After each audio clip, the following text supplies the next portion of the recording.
Hello guys, कैसे हो आप सब। तो गाइस, आज का वीडियो आपके लिए बहुत इंपॉर्टेंट है। आज मैं आपको 60 डेज का जीके प्लान बताने वाला हूँ, जिससे आप जीके सेक्शन के अंदर 60% तक स्कोर कर सकते हो। ठीक है।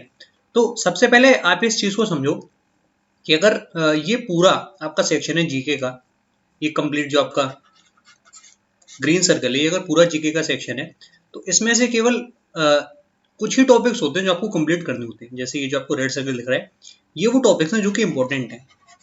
अगर आप केवल इतना कर लेते हो तो मेरे अकॉर्डिंग आप एग्जाम के अंदर आराम से 60% तक स्कोर कर लोगे जीके में। जैसे अगर पेपर आपका प्री का है तो आप उसमें 30 नंबर ले आओगे 50 में से, और अगर वही पेपर मेंस का है तो आउट ऑफ 75 आप आराम से अराउंड 45 के स्कोर कर लोगे। ठीक है। देखो, करने को तो पूरी जीके भी कर सकते हो, पर प्रॉब्लम उसमें बस ये है कि अगर आप ऐसा सोच रहे हो कि आप पूरी जीके को कंप्लीट कर लोगे और उसके साथ साथ आप बाकी सब्जेक्ट भी पढ़ लोगे, तो आप गलत सोच रहे हो। क्योंकि अगर आप अपना सारा समय जीके को दे दोगे तो मैथ्स, रीजनिंग, इंग्लिश वो आपके वीक हो जाएंगे। ठीक है। ये बात एकदम ऑब्वियस सी है। इसीलिए अच्छा ये होता है कि कुछ लिमिटेड टॉपिक्स पर आप फोकस करो, उनको बार बार रिवाइज करते रहो, ताकि एटलीस्ट अगर वो एग्जाम में आए तो आप उनको कंप्लीट कर लो। ठीक है। तो वही टॉपिक्स क्या है वो आज मैं आपको वीडियो में बता दूंगा। सबसे पहले हम लोग सब्जेक्ट वाइज चलेंगे। जैसे हिस्ट्री के अंदर क्या क्या चीजें जो आपको पढ़नी चाहिए। ठीक है। एंशियंट इंडिया, मिडिवल इंडिया और मॉडर्न इंडिया, इनमें जो टॉपिक्स आपको कंप्लीट करने हैं वो यहाँ पर मैंने मेंशन कर रखे हैं। अब देखो, इनको आप कंप्लीट कैसे करोगे। तो अच्छा ही होगा कि आप क्या करो कि आप इस टॉपिक को डायरेक्ट यूट्यूब पर सर्च करो, और उसमें जो भी वीडियो आपको लगे कि कंसाइज है या फिर शॉर्ट है, आप उसी वीडियो को देखो। ठीक है। ज्यादा डिटेल में आपको पढ़ने की कोई भी जरूरत नहीं है, क्योंकि अगर आना हुआ तो उससे ही आ जाएगा, वरना आप उसको कितना भी पढ़ लो कोई फायदा नहीं। ठीक है। ये चीज आप कर सकते हो। इसके अलावा अगर आप कुछ और करना चाहते हो तो आप इसके पीवाईक्यू भी कर सकते हो किसी भी बुक से। ठीक है। ये दो काम अगर आपने कर लिए तो मेरे हिसाब से आपने सफिशिएंट एफर्ट करा है। ठीक है। अब देखो, ऐसा नहीं है कि जो भी टॉपिक्स यहाँ पर मेंशन है वो आपको सारे ही करने हैं। ठीक है। इनमें भी क्या इंपॉर्टेंट है वो मैं आपको बता दूंगा, पर एक बार के लिए आप क्या करो, जैसे अगर आपने हिस्ट्री पढ़नी स्टार्ट करी तो एक बार आप एटलीस्ट इन सभी टॉपिक्स की वीडियोस तो देख लो। ठीक है। जैसे यहाँ पर कितने टॉपिक हैं, 1 2 3 4 5 6 7 8 9 10 11 12 13 14 15 16। तो अगर ऐसे 16 वीडियोस आप हिस्ट्री के देख लेते हो तो बहुत ज्यादा चांसेस हैं कि हिस्ट्री का क्वेश्चन अगर आया तो आपका वो क्वेश्चन जरूर फंसेगा। ठीक है। अब इनमें कौन से इंपॉर्टेंट टॉपिक्स है ये भी मैं आपको बता देता हूँ, जो आपको डेफिनेटली करने चाहिए। ठीक है। सबसे पहले इंडस वैली, ये बहुत इंपॉर्टेंट है। ठीक है। इसमें क्वेश्चंस पता है कैसे आते हैं, जैसे आपको कोई एक वो दे देगी लोकेशन या फिर कोई साइट, फिर आपसे पूछ लेंगे कि वो कौन से स्टेट में, या फिर ये भी पूछ लेते हैं कि वो कौन सी रिवर के पास है। ठीक है। ऐसे क्वेश्चंस आते हैं। इसके अलावा महाजनपद आपको पढ़ने ही पढ़ने, डायनेस्टी एंड फाउंडर ये भी आपको आना चाहिए। ठीक है। अब बात करते हैं मिडिवल इंडिया की। मिडिवल इंडिया के अंदर मुगल डायनेस्टी ऑब्वियसली सबसे इंपॉर्टेंट है, और साथ ही साथ दिल्ली सल्तनत भी आपको आनी चाहिए। ठीक है। मॉडर्न इंडिया के अंदर Indian national Congress and it's sessions, ये चीज बहुत इंपॉर्टेंट है। Gandhian era obviously. इसके अलावा गवर्नर जनरल और वायसरॉय, ये 3 टॉपिक्स आपको करने ही करने हैं। देखो, करना तो सभी कुछ है, पर फिर भी अगर आप पूछ रहे हो कि इंपॉर्टेंट में भी क्या इंपॉर्टेंट है वो मैं आपको बता रहा हूँ। ठीक है। इसके अलावा भी जितने भी वॉर्स हुए हैं उनके ईयर और वो वॉर किन के बीच में हुआ, ये चीज आपको आनी चाहिए। ठीक है। बुक्स एंड ऑथर्स, जो आपकी एंशियंट बुक्स हैं, ज्यादा नहीं, केवल 40-50 है ऐसी जिसके आपको बुक्स एंड ऑथर्स आने चाहिए। ठीक है। कि वो किसने लिखी है। ठीक है। तो उम्मीद है कि हिस्ट्री में आपको समझ में आया होगा कि क्या क्या चीज आपको करनी है। अब आप इसको कहीं से भी कर सकते हो, आप किसी भी टीचर को फॉलो करो या फिर आप कोई भी प्रीवियस ईयर की बुक फॉलो करो, पर ये टॉपिक्स वो हैं जो आपको आने चाहिए। ठीक है। उम्मीद है कि आपको ये चीज समझ में आ रही हो जो मैं इस वीडियो में आपको बता रहा हूँ। तो इस तरीके से अगर आप 15 दिन भी अपनी हिस्ट्री को देते हो तो आई थिंक आप इसको पूरी तरीके से कंप्लीट कर सकते हो। ठीक है। बात करते हैं पॉलिटी की। देखो, पॉलिटी में अगर एग्जाम के अंदर 2 क्वेश्चन आ रहे हैं तो एक चीज आप श्योर समझो कि उनमें से एक क्वेश्चन होगा आर्टिकल्स का। ठीक है। इंपॉर्टेंट आर्टिकल्स जो होते हैं तो वो तो आपको आने ही चाहिए, सबसे इंपॉर्टेंट चीज इसमें यही हो जाती है। ठीक है। आर्टिकल्स, अमेंडमेंट्स, स्केड्यूल्स, ये जो होते हैं, ठीक है, शेड्यूल्स, ये सब आपको आने चाहिए। इसके अलावा जो ये टॉपिक्स हैं ये भी इंपॉर्टेंट है। इनफैक्ट यहाँ पर कुछ भी ज्यादा आपको वो नहीं मिलेगा डिटेल में। अगर आप 5-6 दिन में मेहनत करते हो ना पॉलिटी में, तो आप इन सभी टॉपिक्स को कंप्लीट कर लोगे। ठीक है, सभी टॉपिक्स अपने आप में इंपॉर्टेंट है, तो आप इनको कंप्लीट कर लेना। इसके अलावा कुछ भी करने की जरूरत नहीं है, अगर फंसना होगा तो इससे बच जाएगा। ठीक है, बात करते हैं ज्योग्राफी की। ज्योग्राफी के अंदर ये टॉपिक्स हैं जो आपको कंप्लीट करनी है। ठीक है, अब इसमें से भी क्या चीज़ इंपॉर्टेंट है वो मैं आपको बता दे रहा हूँ। सेंसस 2011 ये बहुत इंपॉर्टेंट है, एक क्वेश्चन इसका ऑलमोस्ट आता ही है हर एक शिफ्ट में। ठीक है, इसके अलावा नेशनल पार्क्स बहुत इंपॉर्टेंट है, कौन सा नेशनल पार्क कौन से स्टेट में, और उसके साथ साथ अगर उसमें कोई स्पेशल एनेबल भी मिलता है तो वो भी आपको पता होना चाहिए। ठीक है, इसके अलावा ये चीज़ आप कर लेना, लेक्स माउंटेन्स पासेस ये भी आप कर सकते हो। बाकी सोलर सिस्टम करने की रिक्वायरमेंट नहीं है, इसके क्वेश्चन आई थिंक ज़्यादा नहीं आते एग्जाम में। ठीक है, तो इतनी चीज़ें आप लोग कर लेना, तो आई थिंक सफिशिएंट होगा ज्योग्राफी में। और ये भी अगर आप 7 दिन अपने अच्छे से देते हो ना ज्योग्राफी को, तो आप इसको कंप्लीट कर सकते हो। ठीक है, बात करते हैं इकोनॉमिक्स की। इकोनॉमिक्स मैंने कभी खुद नहीं पढ़ा, पूरी तरीके से मैंने उसको स्किप कर दिया। एक क्वेश्चन अगर आने को हुआ तो आपका इससे आ सकता है इकोनॉमिक्स से। इसमें भी अगर आप चाहो तो बजट एक बार पढ़ लेना। ठीक है, यहाँ से क्वेश्चन आ जाते हैं, और कभी कभार क्या होते हैं कि जो इनके बेसिक डेफिनेशंस होते हैं वो भी पूछ लेते हैं, बेसिक डेफिनेशंस।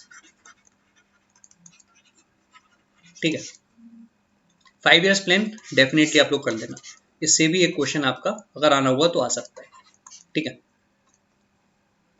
फिजिक्स देखो, कई बार क्या होता है कि हम लोग फिजिक्स केमिस्ट्री और बायोलॉजी को इंपॉर्टेंस नहीं देते, पर अगर आप लोग मेंस का पेपर देखोगे तो 2 मार्च की जो शिफ्ट थी जिसमें मैंने एग्जाम दिया था, उसमें मुझे 2 क्वेश्चन फिजिक्स के मिल गए थे, और दोनों ही क्वेश्चन पता है किससे थे, रेजिस्टेंस टॉपिक से रिलेटेड थे।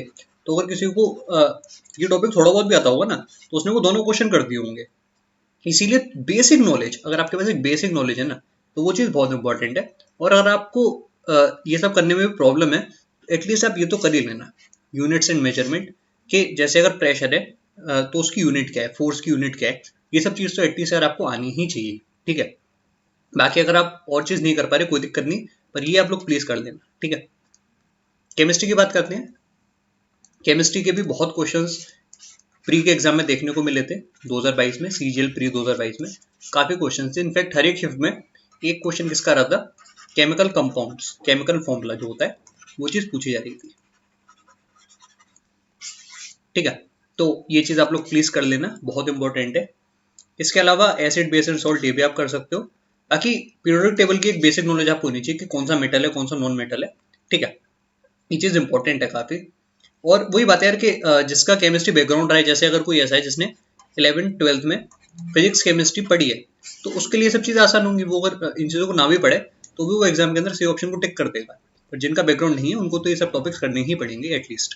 ठीक है, बायोलॉजी की बात करते हैं। देखो, बायोलॉजी का सिलेबस बहुत वास्ट है। अगर आप ये सोचो कि बायोलॉजी के अंदर आप लोग जितने टॉपिक है सब कर लोगे, तो आप बिल्कुल गलत सोच रहे हो, कुछ ना कुछ आपका रह ही जाएगा। ठीक है, तो इसमें मैं केवल इंपॉर्टेंट चीज़ आपको रिकमेंड करूंगा जो आपको कंप्लीट करनी चाहिए, और वो है डेफिशिएंसी इन डिसीज, एक ये। इसके अलावा विटामिन आपको कवर करने हैं सारे। इसके अलावा जितनी भी ये हैं डिस्कवरीज एंड वैक्सीन ये आप कर सकते हो। बाकी प्लांट एनिमल किंगडम ये सब चाहो तो पूरी तरह छोड़ दो, कोई दिक्कत नहीं है। साइंटिफिक नेम्स आप लोग देख सकते हो, कॉमन जो हैं। ठीक है, ज़्यादा डिटेल में नहीं है ना, केवल जो कॉमन कॉमन है वो आप देख लेना। बाकी ज़्यादातर क्वेश्चन किसके आते हैं, या तो डिसीज़ के आते हैं। जैसे आपसे कोई भी पूछ लेगा कि कोई भी एक एक्स डिजीज है तो वो किससे होती है, वायरस, बैक्टीरिया या फिर फंगी, इस तरीके से क्वेश्चंस आते हैं। ठीक है, एसिड्स एंड द सोर्सेज ये भी आप लोग प्लीज कर लेना। ठीक है, बाकी और ज़्यादा डिटेल में बायोलॉजी करने की कोई भी वो नहीं है नेसेसिटी। ठीक है, कई बार इसके अंदर भी डिस्कवरीज जो हुई होती हैं उनसे रिलेटेड क्वेश्चंस भी आते हैं। ठीक है,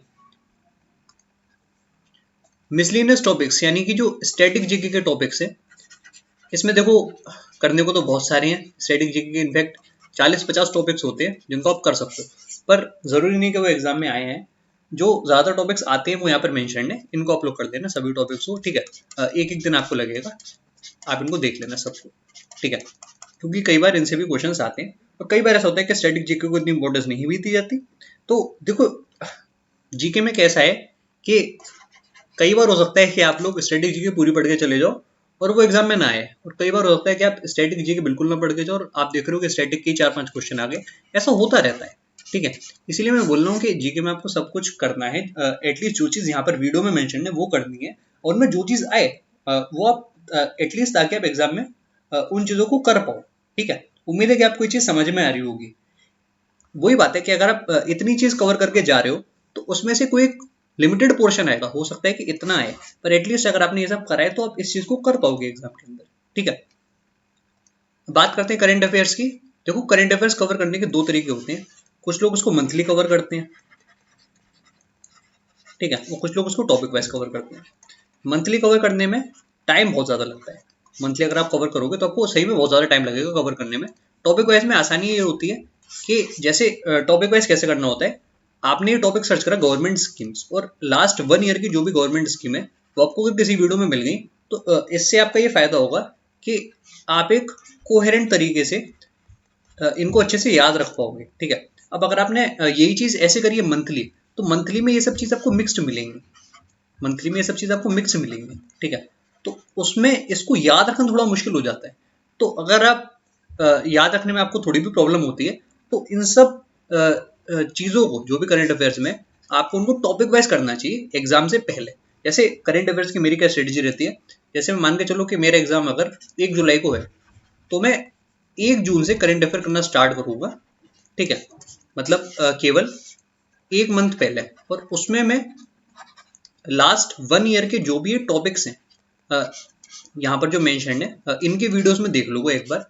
ठीक है, अब इसका फायदा ये होगा कि इससे कम एफर्ट्स में ज़्यादा चांसेस होंगे कि अगर कोई क्वेश्चन आया तो आपका इनसे फंस जाएगा। ठीक है, बाकी प्रॉब्लम ये होती है कि जैसे मंथली आपने करंट अफेयर्स कर लिया, 300 क्वेश्चन आपने कर लिए, ठीक है, और आपने पिछले 12 महीने के करे हैं, तो दिक्कत ये हो जाती है कि इनको फिर रिवाइज करने में हालत खराब हो जाती है। ठीक है, और वो समय आप मैथ रीजनिंग को जो आपको देना चाहिए वो आप अपने जीके में दे रहे होते हो।